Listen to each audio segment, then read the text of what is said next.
I'd like to introduce our three speakers for this morning, and then we'll get straight in here with the questions. I have the pleasure of welcoming me on stage today, Ronnie Kai. Ronnie is a 20-year veteran in fitness. He has worked across all manner of major clubs across Asia and finds himself currently as the Vice President of Operations and Sales at Wills in China, China's largest fitness operator. Ronnie, great to have you here. We'll come back to you in a second. I'm also joined by Ian Mullane. Ian is the CEO and founder of Keepme, one of the pioneering artificial intelligence-based technology companies now working its way into the fitness and wellness industry. Ian has been for over 25 years in different fronts of business, from investment management to general management. He has also been an operator at the hugely successful Vanda Gym in Singapore, and it's great to have Ian here. And last but not least, I have Mike Lamb, who seems to have dropped off now, but don't worry, he'll be back in a second. Mike, as you know, is the former CEO of Fitness First Asia Pacific. He recently took up the reins of the CEO of Asia for Jet's 24-hour fitness in Thailand, and he's also been successfully consulting Fitness and Lifestyle Group on their expansion into Vietnam as well with Jets, and of course into Singapore with Barry's Bootcamp. So thank you, gents, for joining us. Ronnie, if I can start with yourself, I'd love to get a little bit more insight into what the last couple of months have been for yourself, how these last couple of months have reshaped what's happening with Wills at the moment in time, and of course, what your outlook is for Wills and perhaps Greater China for the rest of the year. Ronnie, if you don't mind sharing your thoughts. Sure. Thanks, Ross. Hi, everyone. So yeah, you know, the last 2 months in China, obviously, you see a massive roller coaster. I'm sure that's pretty much across the world as well right now, especially for our fitness industry. Now, I think the closure of the fitness industry in China started in during the mid of Chinese New Year on the 25th of January. And then that took almost 8 weeks of closure in China. And the government gave us the notice to open back up with restricted protocols in the beginning and mid-March to be slowly reopened back up again. So what we have found now is that, you know, each city are slightly different depending the severity of the COVID cases. And then gradually business start, you know, going back to normal operations. For the first, I would say the first 6 to 8 weeks, you know, the protocol are very, very strict. Wearing the mask, you know, the social distancings, and then all the operation protocol has been implemented and executed. So now we are towards the, you know, 2.5 months of opening already, with Beijing only recently opened up due to the second phase of the COVID cases and some northern territory. So now pretty much China is, you know, completely open up now in terms of the fitness industry, including of group exercise-based classes, operators, big box and mom-pop shops, right? I would say now the market, you know, the bounce back is about, you know, 80 to 90% of the business are pretty much opening up. You know, in terms of, you know, general performance-wise, you know, it's gonna take some time to slowly come back to usual. We definitely can see some, you know, like a variance versus last year performance. I don't think any business at this stage will have any performance that's be better than last year. So I think the challenge here now and the opportunity now is for the remaining of this year, what we're going to do to try to pick up that performance. And while we have to prepare if there's a second wave to come back in again. So I think in Will, we have, you know, obviously experienced SARS before in 2003. And we are working very closely with the government. So a lot of protocol we have implemented, you know. I think the team done a very, very good job in, you know, facing this, you know, operation period. So far, I think the business are slowly climbing up, okay, I would say, but definitely with its challenges as well. But I think the future is bright. I think the fitness market in China especially, and also for Will, I think for the future will be great. What we need to really understand is from the operational standpoint, from a technology standpoint, and from the service standpoint, we have to really have a lot of innovation and improvement to making sure that we capture as much, you know, members as possible. Ian, if you could just maybe share some insights into how the last couple of months have been for Keepme, and perhaps some wider thoughts on the tech market currently and as it moves through the next couple of quarters. Well, they always say, may you live in interesting times, and that's certainly the way I'd categorize the last few months. I think from a Keepme perspective, we were only founded in 2018. We completed an investment round in October in 2019. And, we ended the year with customers across 8 countries. So, very, very exciting times, accelerating into some good revenue, but pretty much cost laden. So when this came, I mean, clearly everything that our business is completely linked to the business, to the health and fitness industry as a whole. So it was initially a very sharp shock. I'm not without experience of .com, SARS, 2008. I'm aware that what you need to do in these type of circumstances is to take actions early so that you've got the capacity to extend your life for as long as possible. And the first thing we chose to do is really just have conversations with the customers, and they were surprising. We assumed that the challenges that they were dealing with, which while surmountable, were certainly considerable. What they were telling us resoundingly was, you guys need to keep on doing what you are doing, but we also need you to take this into the next stage. I think that from the technology that exists within the sector provides operators who are utilizing it to the best of their abilities the opportunity to at least optimize even these most difficult circumstances, to ensure that they've got the capacity to at least have visibility or transparency around their business that maybe they wouldn't have if they didn't utilize this. So I think one of the challenges that has existed for technology companies throughout the last 8 to 10 weeks has obviously been a decrease in the amount of client engagement that's available, because clients in this sector very obviously are dealing with bigger challenges, or in some cases just haven't been operational. But even in the last week, we have seen a massive increase in activity coming out of Australia. We're starting to see the resumption of activity in the United States. Europe's still pretty quiet, to be frank. And Asia, to a degree, we're starting to see more engagement and more willingness to take a look at how some of the investments they've already made can be utilized to make things better for them as they go into this next stage. Thanks, Ian. Ronnie, you've been at the forefront of reopening strategies across the world, and I mean, we must applaud you for all that Wills have done in trying to share insights and reflections on best practices, lessons learned. You've been at the coalface of this. What have you taken away from this that perhaps you might have done differently if this were to happen again? And maybe some other reflections of kind of, best practice that you'll take forward for future crisis management. Well, I think this whole event for China here is nothing new, right? I think it's just more of a severe case than SARS. I think most importantly is about, during because at the end there's only three phases going through during a crisis like this. Is when you shut down, what do you do? And then before you're opening, or what are your preparation is going to be? And then when you open, how do you reinforce the execution? I think the critical part here is that, the communication is absolutely critical. One of the things that I think what we've done right, and what I recommended to everyone is that, the communication towards your employees and also to your member has to be very, very transparent. So there's no hidden agenda. People need to understand what exactly happening. So then they will know how to, obviously dealing with the future, especially come to the members. I think right now with this sensitive time, in terms of the gym industry, the members, there's only one thing they worry about: is your place safe? I've been hearing everything from Europe, from US, Australia, everywhere, is people always have a fear of going to the gym. But on the other hand, I think the gym is actually more clean than many other places out there. Yeah. In fact, the gym industry, we are part of the solution of this COVID virus, right?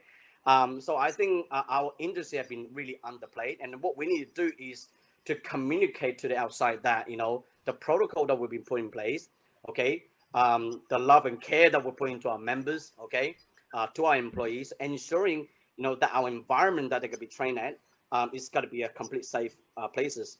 And then the other part I think towards is that the marketing strategies. You start seeing across the world now they're taking the business online, and I can foresee that's going to be the new norm, a part of the new norm of the business. That you not just have your obviously your physical gym that people goes to, but it's the online communication, engagement with the customers. So we have done a lot of that, and you've seen that is a common practice across the world now. And then I think what the future that I'll foresee is that business need to start innovating. Okay, now I'm talking about in all different form, whether from your physical design of the clubs, okay, whether in terms of the IT systems, the CRM system that you want to build better, become more engaging, more friendly. And most importantly, I think is about the data management is very, very critical. And also with the hardware, the cleanliness, we have started seeing gyms in China now start designing and implementing the air purifying system, which, typically normally gyms only have their aircon system, ventilation, but there's no air purifying systems, right? So some of the design and build in the future, you will have these type of things will be put into considerations. But I can foresee the future for our industry is going to be bright. Okay, there's no doubt about that. I think with this whole entire COVID, it actually allow more and more people are more health conscious. Even those people that never go to the gym, they probably be more aware about it. And it may not be coming to a gym, but they will have some form of physical engagement. Even school probably are more taking physical activity more seriously. So I think for the overall fitness market, it's got to be a brighter future. But I think operators just need to make sure they innovate and able to handle the changes and move along with the trend. Thanks. We've got a slight technical difficulty, ladies and gentlemen, with Mike, so we're just going to get him on in a couple of minutes' time. He was on in backstage, and the minute we went live, he crashed out.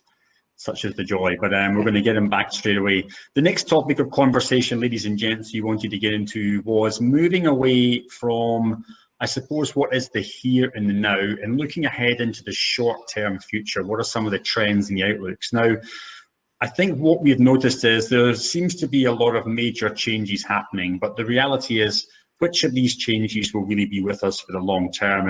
And Ian, if I can maybe just bring you into the conversation now, we talk about this new norm. It's as I hated a word as pivot at the moment in time, but let's look into December 2020. What really has changed? Are we really seeing structural differences? Are we really seeing operational differences? Is the new norm really any different from the old norm? Love to get your thoughts. Okay, so it's slightly contrarian maybe to the view that's held by all, but I do think that we are going to see some considerable change to the operators that operate within the actual sector themselves. So some of them are not going to be here in December. That is just the reality. It's not something that people want to talk about. I would err on a much higher percentage than even the more pessimistic would suggest, because what's abundantly clear is that the balance sheets of some of these organizations are not strong enough to be able to continue. They may continue in a zombie format, but any changes, structural that happen in the industry, they're going to struggle to have the capacity to be able to even play within their normal environment. So I think that we're going to see, particularly at the boutique end of the market, we're going to see some challenges in there. The mid-market is going to struggle, and we're probably going to see some consolidation as well. I mean, it would be an obvious thing to do. That's not a bad thing. I don't want to go Darwinian on it, but the fact is there are some business models that quite frankly don't deserve to continue to be able to operate in the sector because they're just too weak. They're based on premises which won't stand the test of time. And what we want as an industry is to have a quality product across the sector that allows members to be able to have confidence in it and also in its longevity. I think there's a great deal of emphasis placed on digital currently and the digital offerings. My fear is that operators will feel that that is a complete necessity for them to be able to operate. And in some cases, emerging from this crisis with what will be weaker balance sheets, they will then be further distracted by trying to put in place a digital offering. Now, a digital offering is not an easy thing to deliver.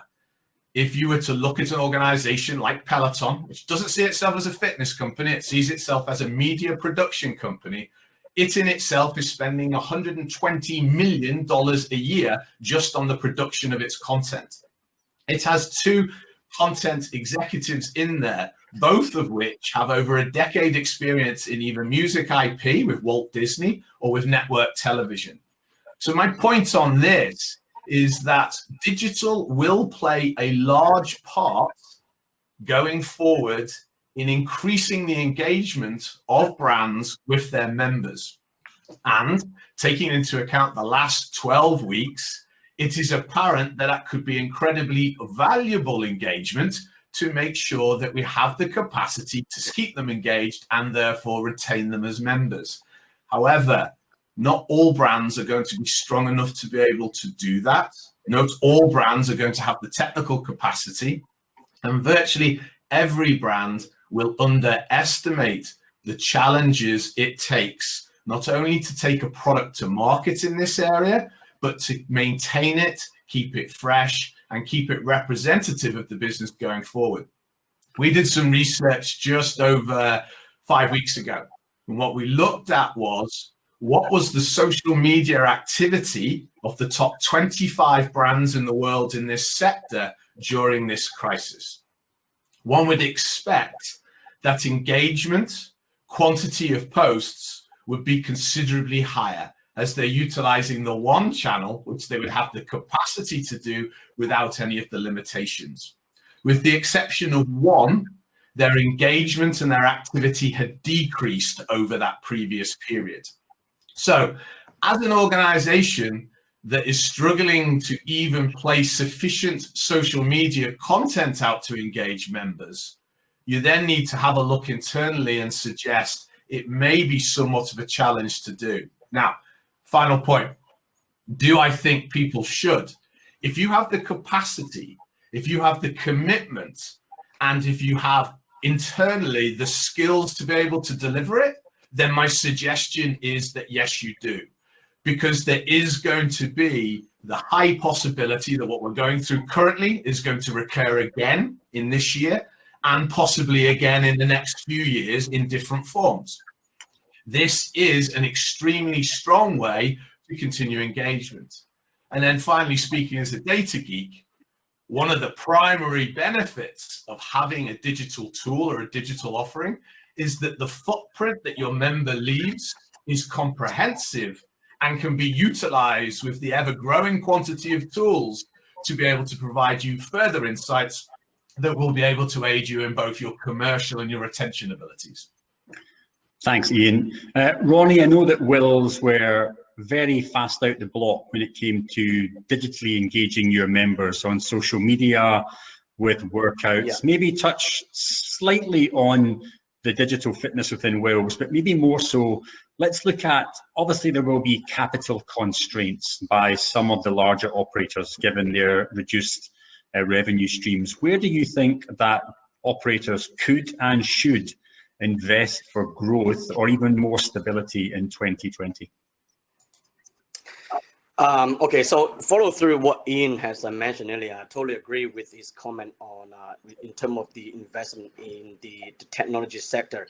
I think business need to have more foresight through the the CRM systems or technology to understand more of the the consumer's behavior and footprint, all that sort of stuff. Gotcha. But I think in terms of the business, you look at now in our industry is very big, right? You have smaller operators, you have multi-chain operators, okay? You have personal training, group type of operators. So the funding of creating an online platform is different, and then the quality to get it right, okay, that all comes to different as well. There's a lot of technology involved. But if you want me to say what it's gonna look like after, obviously, 2020 to end of year, would there be a huge change in the fitness industry, the hardware part? I don't foresee a huge changes, okay? But what I will see is in terms of the operations, in terms of the attention to detail of customer service, okay? In terms of your product, proposition, that sort of stuff. I think company need to tweak according to what the new needs and the want of the members and customers. But would there be new crazy innovation coming out? I think the gym been exists for the last 50 years, okay? You don't see a too much of a huge changes, right? But what I will foresee is just like from the operation standpoint, there will need to be more efficient, okay? And more, customer centric, more customer engaged. And this is the area I would say some of the investment will go towards. Thanks, Ronnie. Mike, great to have you online, pal. Apologies for any technical difficulties. Just making sure you can join the conversation, Mike. When it comes to maybe introducing the last couple of months, Mike, well, I think he's disappeared again. Internet problem. Okay.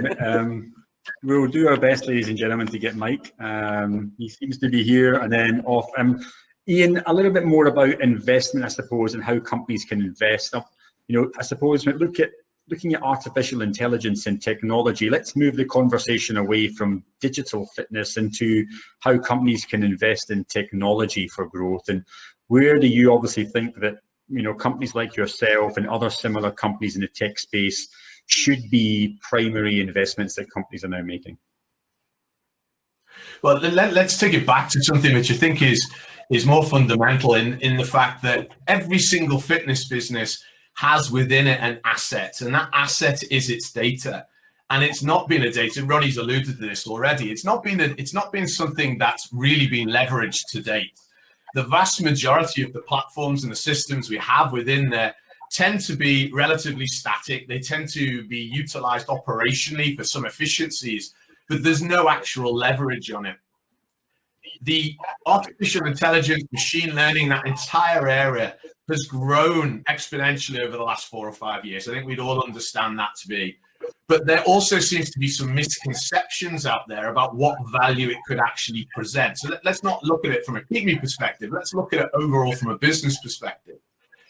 If there is an area within the business that by having more clarity about it, we would be able to operationally make decisions which would be more beneficial for the business, or we would have the capacity to make better decisions overall. With artificial intelligence, we've got the capacity to make those decisions. We can see those.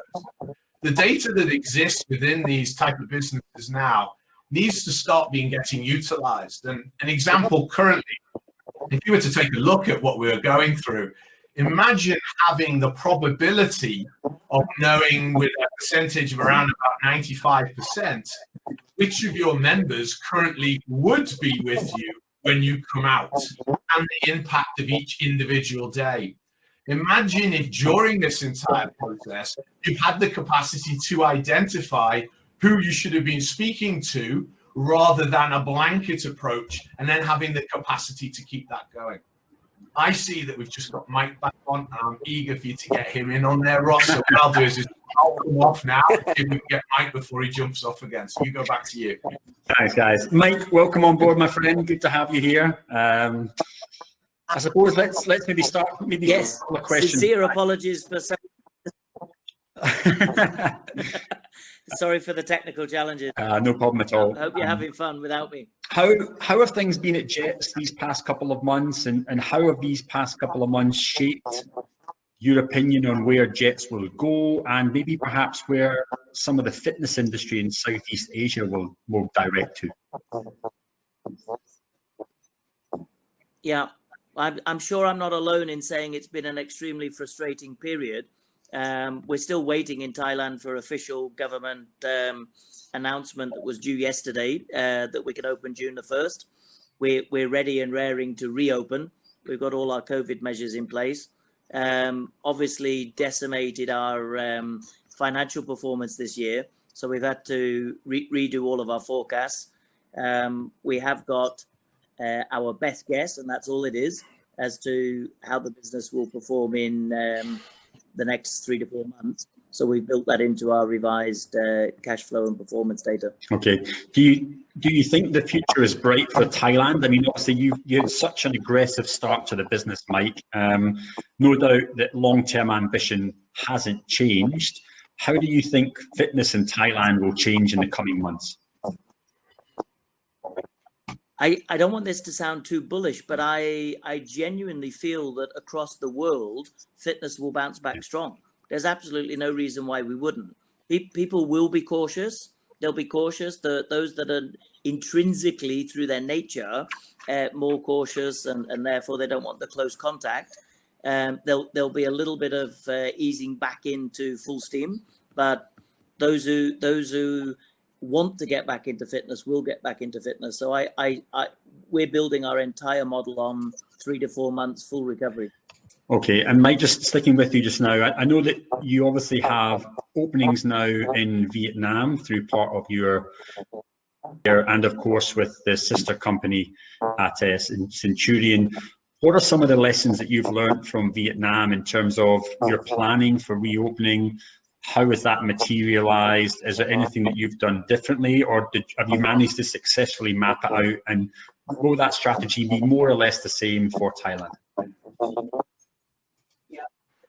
Yeah, I from what I understand from other leading chain operators, we're all in the same boat. We've all got government protocols to follow. We can choose to put more in place than the government protocols, which certainly at Jets, both in Thailand and Vietnam, we did. And the Vietnam business has reopened and no glitches. So it's tracking in line with our expectations for the recovery.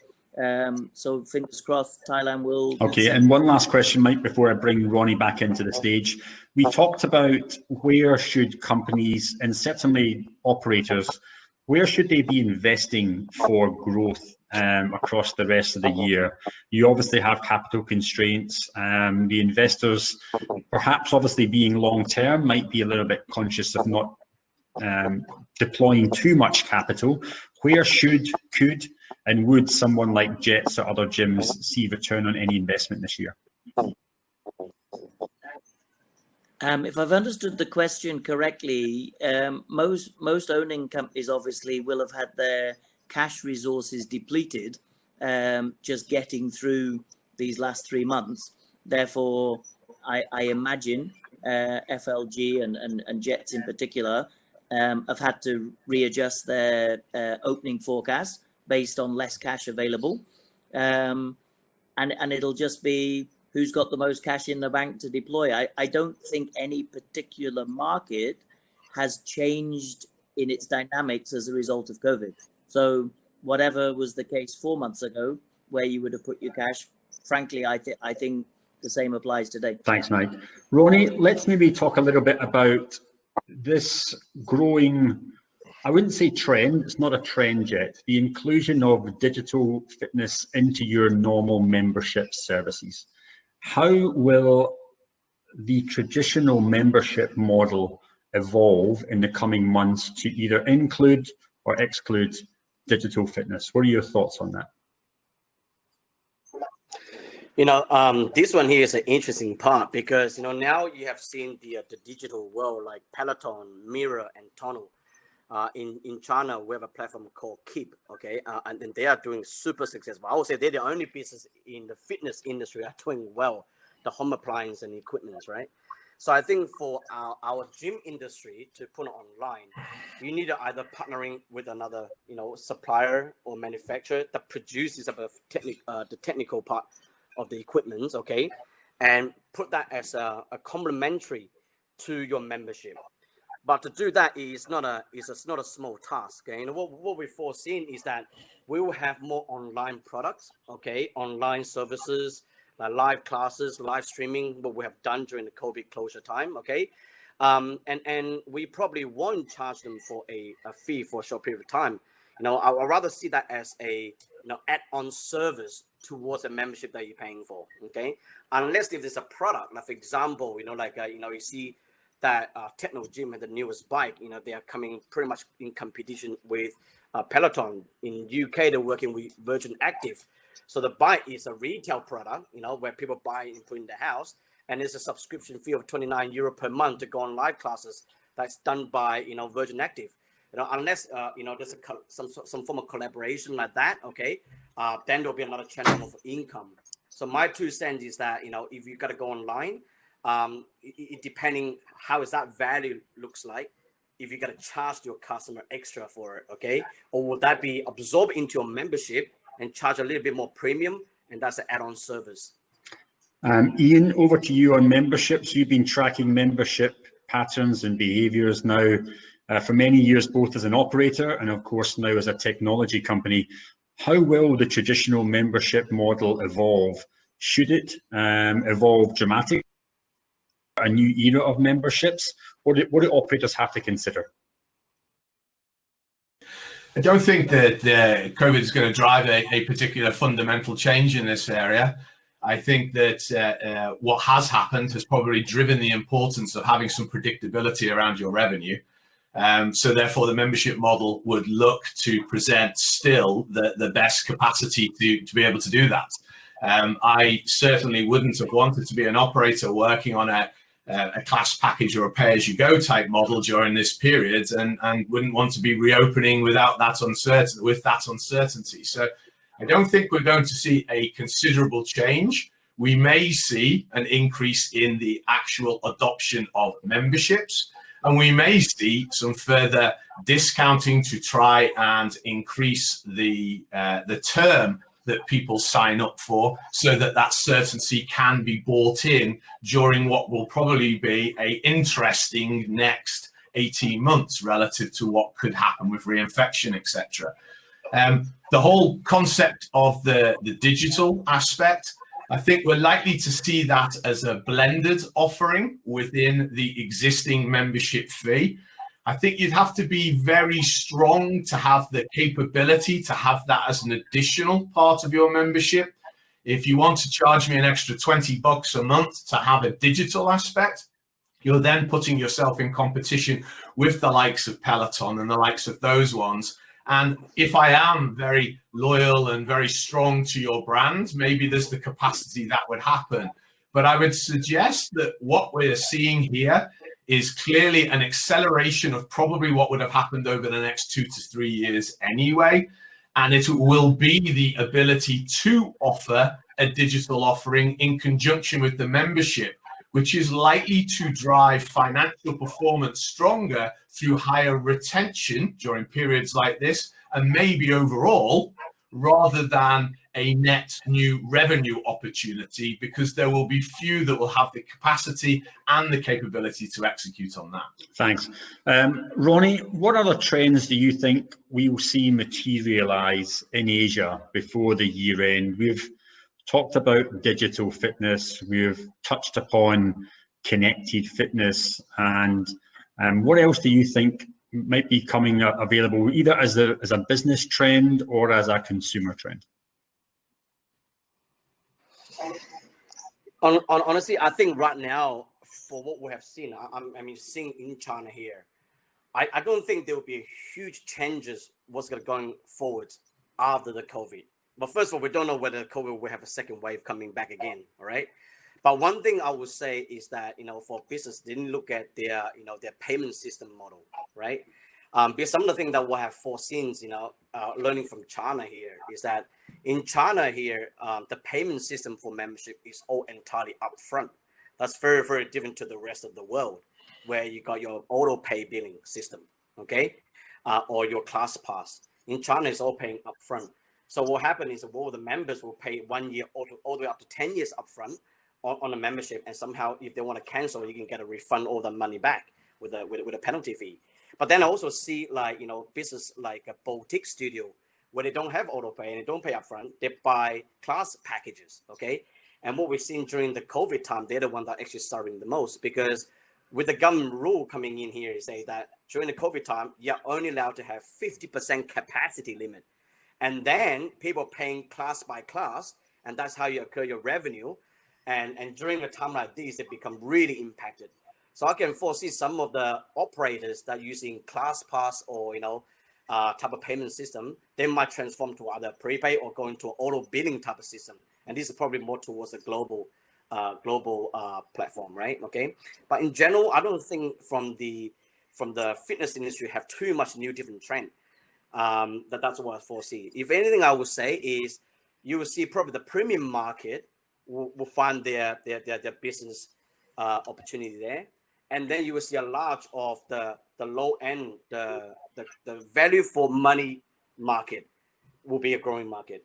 I think if I put my, thinking cap on, is that I think the mid market will be the one that will be facing a little bit more challenge, because obviously you either go up towards a premium level, or you might have cost control and people don't want to spend, don't go down to somewhere that's easy to go in.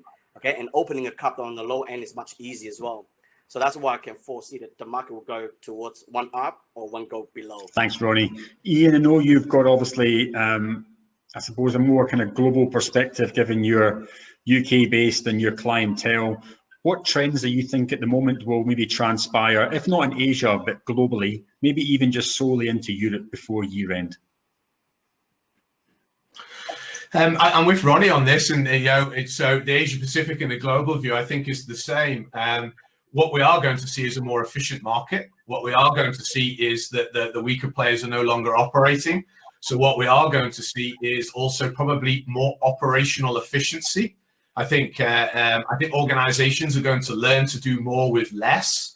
I think that they're going to have to many degree. I think we're going to want to see an increase in the engagement with the members. I think that we're going to see bigger drives to build community within our members. And I think we're going to look for how we can achieve that through digital means, as we've discussed at length, I think, today.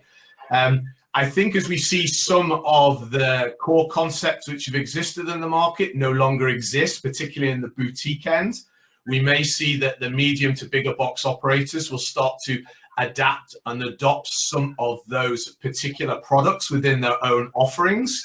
And I think that we're going to see some further consolidation in the marketplace, which may see the capacity for individuals to start having one membership across many products, which would, from the members' perspective, give them a broader opportunity to experiment with different products, but also from an operator's perspective, build in some increased assurances around the membership and give them the capacity to shore up the balance sheets, which are obviously going to be fragile until the end of the year.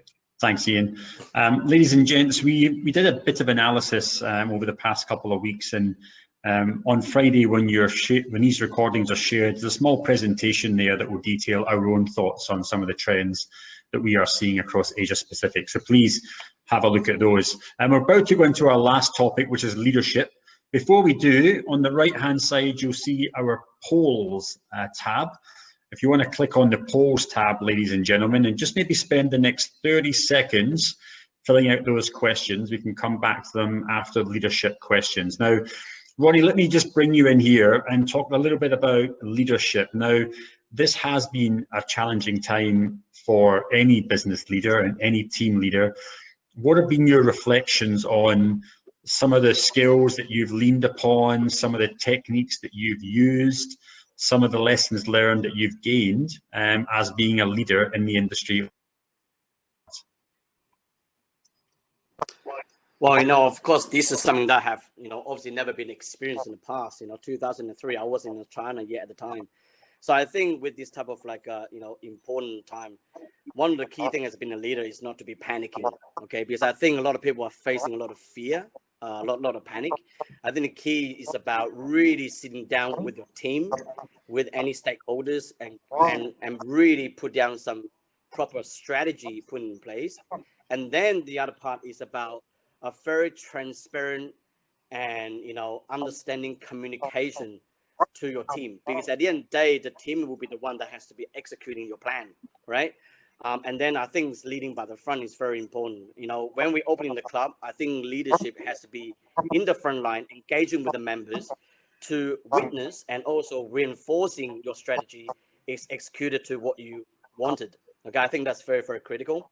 And in terms of financially and in terms of driving the team, I think you just need to be fair. I think a critical part about, especially a time like this, managing a business with your investors and also from your front line and your customer expectation, you have to be fair with all part. Okay, so I think that's a critical part that I have learned. Thanks, Ronnie. Mike, I know that you have, of course, various businesses across Thailand. You're coordinating with your headquarters in Australia. You have outlets in Singapore and also in Vietnam. How has this been from a leadership perspective from yourself? What have you gained? What have you leaned on? What have you practiced?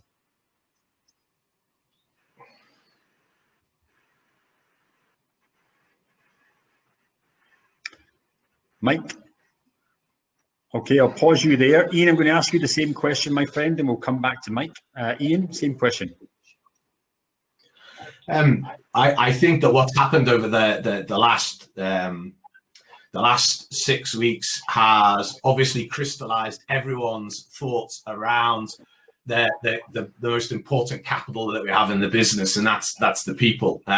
You know, we're one of the few businesses with the vast majority of the balance sheet assets disappear home at the end of the day.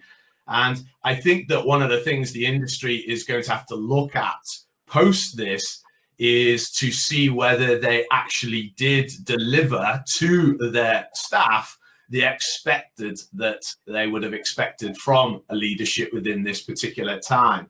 The main thing in dealing with any of these challenges is always clear, concise communication. Day in, day out, having communication, allowing people to understand the actual challenge. You need to have radical honesty and radical acceptance to have any possibility of being able to come out of these type of challenges stronger. And that means that you also need to have the capacity to have the willingness to admit when you don't know all of the answers, the willingness to understand that your solutions may not be the only solutions, and also have the confidence to give a real understanding of where the business is at, to not only just the staff, but also to your customers as well, so that people can get behind any initiatives that you've got in place, and so that people can look to assist and help.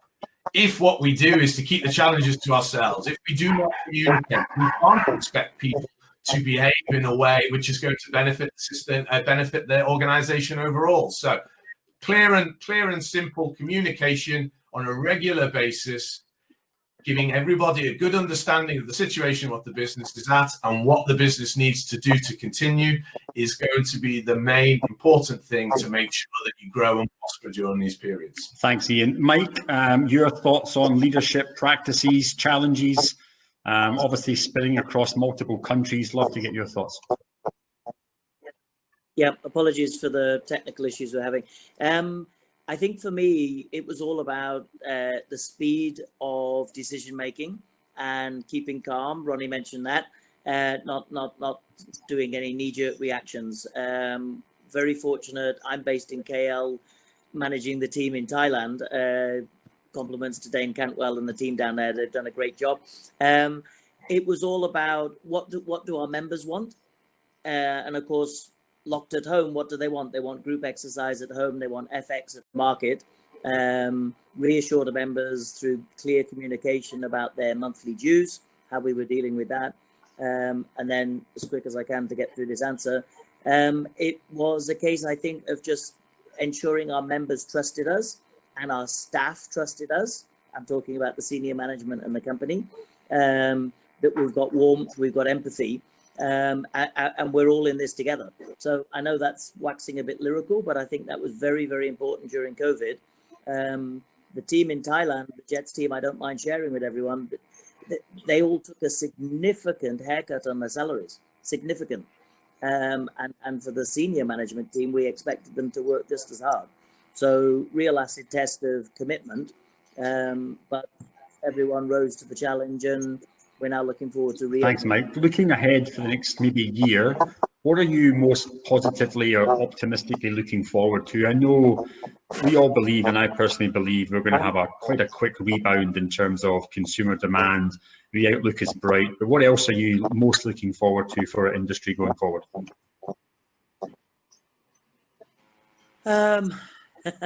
I think for me, frankly, it's with that Jets business. It's just getting back to the pace that we were at, opening our 12 to 16 clubs per annum in that Thai marketplace, and then rolling further out throughout Southeast Asia.